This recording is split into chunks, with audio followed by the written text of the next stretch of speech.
નમસ્કાર મિત્રો આપની સાથે હું છું પિનલગીરી ગોસ્વામી। આજે તારીખ 2 જાન્યુઆરી 2025 ત્યારે આજની વિડીયોમાં વાત થશે દેશ અને દુનિયાના તાજા સમાચારની। સૌપ્રથમ વાત કરીએ તો એલપીજી ગેસ સિલિન્ડરની। એલપીજી ગેસ સિલિન્ડર ગ્રાહકો માટે મોટા સમાચાર સામે આવ્યા છે।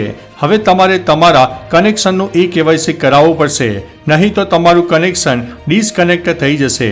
2019 પહેલા કનેક્શન ધરાવતા લોકોએ જ ઈ-કેવાયસી કરાવવું પડશે। ડિસ્ટ્રીબ્યુશન એજન્સીઓને ગ્રાહકોની સુરક્ષાને લઈને ડોર ટુ ડોર ચેકિંગ કરવા સૂચના પણ આપવામાં આવી છે। એજન્સીઓના કર્મચારીઓ ઘરે ઘરે જઈને સ્ટવ અને પાઇપ પણ ચેક કરશે। જેમણે 31 ડિસેમ્બર સુધીમાં ઈ-કેવાયસી નથી કરાવ્યું તેમના ગેસ કનેક્શન પણ રદ કરવામાં આવશે। મિત્રો, અન્ય મહત્વના સમાચારની વાત કરીએ તો સિલાઈ મશીન યોજનાની। ભારત સરકારે 2025 માટે મહિલાઓ માટે મફત સિલાઈ મશીન યોજના જાહેર કરી છે। 15,000 આર્થિક સહાય આપવામાં આવશે, જેથી તેઓને રોજગાર અને સ્વરોજગારની તક મળી શકે। પ્રધાનમંત્રી વિશ્વકર્મા યોજનાની સત્તાવાર વેબસાઇટ pmvishwakarma.gov.in ઉપર અરજી કરવાની રહેશે। 15મી જાન્યુઆરી 2025 થી 31 માર્ચ 2025 સુધી આ અરજી કરી શકાશે। મિત્રો, અન્ય મહત્વના સમાચારની વાત કરીએ તો અન્ન નાગરિક પુરવઠા મંત્રી કુંવરજી બાવળિયાએ જણાવ્યું હતું કે ગરીબોને આપવામાં આવતા અનાજમાં કોઈ પણ પ્રકારની મિલાવટ ન થાય તે માટે અનાજનું પેકેજિંગ કરીને વિતરણ કરવાનું વિચારણા કરવામાં આવી છે। આવનાર બજેટમાં અનાજના પેકેજિંગ કરવા માટે રકમની જોગવાઈ પણ કરવામાં આવશે। આ ઉપરાંત પેકેજિંગ બાબતે કેન્દ્ર સરકાર પાસેથી મંજૂરી મેળવવા માટે પરામર્શ પણ કરવામાં આવી રહ્યો છે। અનાજ, કઠોળ, ખાંડને પેકેટમાં નક્કી કરેલા જથ્થા મુજબ વિતરણ કરવાનું વિચાર્યા રહ્યા છે।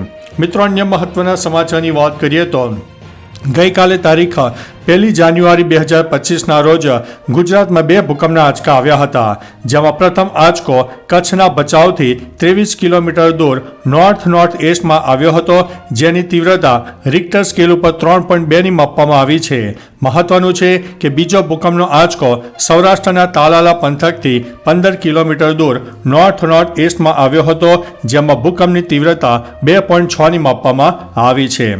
એટલે મિત્રો, ભૂકંપ આવતા જ થોડા સાવચેત રહો, એલર્ટ રહો। મિત્રો, અન્ય મહત્વના સમાચારની વાત કરીએ તો મહેસૂલ વિભાગે જમીન માપણી માટે પરિપત્ર જારી કર્યો છે। જમીનના હિસ્સામાં માપણી કામગીરીને અર્જન્ટ કરવામાં આવશે। ઉપરાંત તેની ફી રિસીવિંગ જનરેટ થયાના 21 દિવસની અંદર જ જમીન માપણી કરવા અને એ અરજીઓનો નિકાલ કરવાનો આદેશ પણ કરવામાં આવ્યો છે। આ નિર્ણયને કારણે તાત્કાલિક તેની અસર થશે, વહીવટી સમય બચશે, બિલ્ડર્સ અને ગ્રાહકો માટે લોન લેવામાં વિલંબ ઘટી શકશે, વ્યાજમાં રાહત થશે, સરકારી સહાય અને એને ઉપરાંત રૂપાંતરણ પણ ઝડપથી બની જવાનું છે। મિત્રો, અન્ય મહત્વના સમાચારની વાત કરીએ તો આજથી સ્વિટ્ઝરલેન્ડમાં મહિલાઓએ જાહેર સ્થળો ઉપર હિજાબ, બુરખો અથવા તો અન્ય કોઈ પણ માધ્યમથી તેમના ચહેરાને સંપૂર્ણપણે ઢાંકવા પર પ્રતિબંધ લાગુ કરી દીધો છે। ન્યૂઝ એજન્સી રોયટર્સના જણાવ્યા અનુસાર આ કાયદાનું ઉલ્લંઘન કરવા પર 1,000 સ્વિસ ફ્રેન્ક એટલે કે અંદાજિત 96,000 રૂપિયા સુધીનો દંડ ફટકારવામાં આવશે। મિત્રો, અન્ય મહત્વના સમાચારની વાત કરીએ તો યુવકને દારૂની બોટલ સાથે વિડીયો બનાવવો ભારે પડ્યો। સોશિયલ મીડિયામાં એક વિડીયો વાયરલ થવા પામ્યો હતો, જેમાં એક યુવાને હાથમાં દારૂની બોટલ રાખીને પાર્ટીમાં રીલ્સ બનાવીને સોશિયલ મીડિયામાં અપલોડ કરી હતી।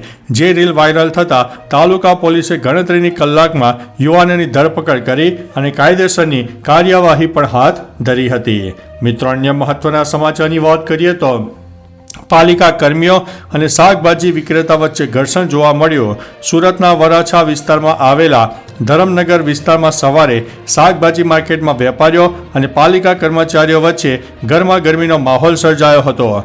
સુરત મહાનગરપાલિકા દ્વારા દબાણ ખાતાની કાર્યવાહી શરૂ કરાયા બાદ ઘર્ષણ સર્જાયું હતું, જેનો વિડીયો વાયરલ થયો હતો, જેમાં પાલિકા કર્મચારીઓએ શાકભાજી વિક્રેતાની લારી જપ્ત કરવાનો પ્રયાસ કર્યો હતો। જોકે પોલીસે ઘટના સ્થળે પહોંચીને મામલો થાળે પણ પાડ્યો હતો। મિત્રો, અન્ય મહત્વના સમાચારની વાત કરીએ તો પનીરની સબ્જી ઓર્ડર કરનાર ગ્રાહકને ચિકન પીરસાયું। અમદાવાદના એસજી રાય હાઈવે પર આવેલી બેલાસન હોટલમાં જમવા ગયેલા ગ્રાહકને કડવો અનુભવ થયો છે. ગ્રાહકે પનીરની સબ્જી ઓર્ડર કર્યા બાદ તેમને ચિકન પીરસી દેવાયોનો વિડીયો સોશિયલ મીડિયામાં વાયરલ થયો હતો. આ બાબતે ફરિયાદ કરી તો હોટલના મેનેજર અને શેફે દાદાગીરી કર્યાનો પણ આક્ષેપ કરાયો છે.